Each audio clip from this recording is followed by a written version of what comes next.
The nature of faith in Islam 7 IMAN, in its lexical meaning, means to believe in something and to affirm something.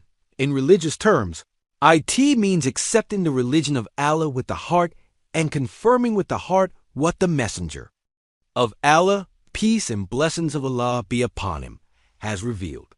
This is the essence of faith. But if there is nitrogen monoxide obstacle, it is necessary to say and testify with the tongue what is accepted and believed with the heart.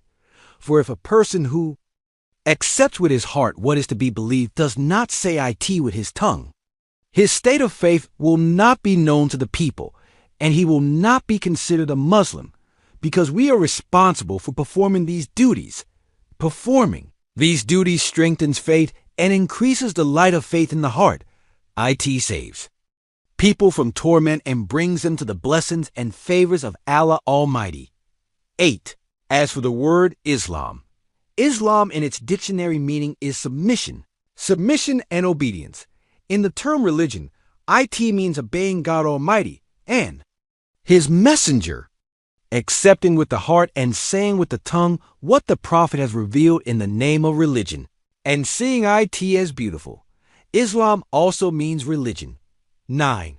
There is nitrogen monoxide essential difference between true religion and Islam. Every true religion, is Islam, the religion of Allah Ta'ala, is not only called religion, but also called Sharia, Islam, and the Islamic religion.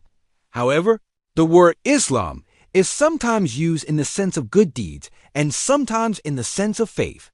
The word Sharia is used to refer to all the rulings concerning worship and relations between people.